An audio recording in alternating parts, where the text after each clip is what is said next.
this is our strategy. Yeah. Who came up with this fucking strategy?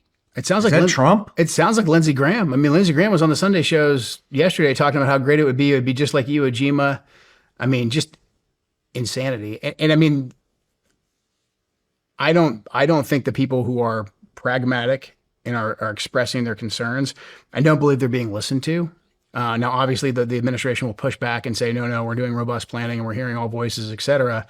But when I see ideas like that floated, and there's much worse ones out there as well, basically most of the formulas for putting boots in the ground inside of Iran are problematic, I guess is too late of a way to put it. They're bad plans. They've already stated they want us to do it.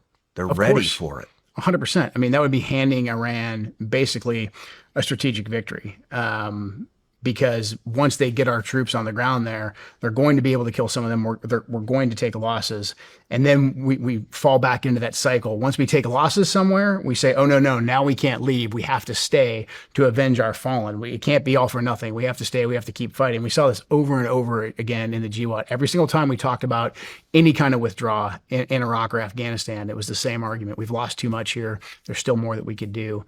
So, I mean, in terms of the Krog Island, that makes me nervous because I have heard so many people like Lindsey Graham and others that are not military people, that are not in the Pentagon, that are not reading intelligence every day, talk about it very flippantly. Like, oh, we'll just take that island. We'll just take their oil. I don't want to tell you guys, like, it's not 2003 anymore. You can't just put guys there and they'll occupy it. Like, there's ballistics, there's drones.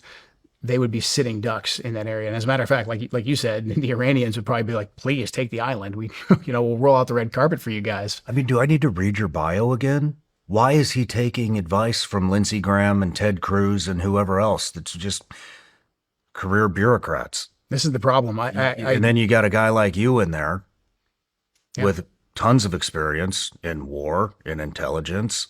Yeah. And there's others too. There's plenty of us in there that can give him much better advice. I just hope the president reflects, and I know he's mad at me. I hope he reflects, and I hope he looks at the advisors he has around him currently that got him to the state that we're in right now, because we're not in a good state. He knows that, and he needs to start listening to people that are going to give him better advice that can give us a clear pathway out of this. Who are some people that would give him better advice other than yourself? Vice President D&I Gabbard and their teams, I think, are absolutely key. The Vice President and the D&I. And the D&I, yeah. Yep. And there's good people at the Pentagon that can give you options. So he's not taking advice from his own Vice President? I don't know. I wasn't at the Vice President's level. I think they have a good relationship. Based on what I've seen and based on what we've seen in the public sphere, he has been taking more advice, obviously, from Lindsey Graham, from Ted Cruz, from Mark Levin on TV, than he has been from people who may say, "Hey, Mark sir." Levin on TV. That's who he's getting advice from. Fucking. In terms Mark of how Levin. easy and great of an idea this will be. I mean, so the media ecosystem, they're not giving him tactical military advice, but they were, I believe, in my opinion, a big part of echoing the Israeli talking points about no enrichment.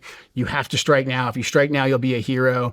There was also this false narrative basically that said, like, hey, because the people were on the streets in January, if you take a couple strikes right now and you really hammer them, the rest is going to be easy. It's going to be a cakewalk. The people are going to rise up. They're going to overthrow the regime. They're going to love you. They're going to cut a deal. It's going to be quick and easy like Venezuela was. I think Venezuela did a lot to give us some false confidence in how quick and easy a regime change, regime modification, whatever you want to call it, can be.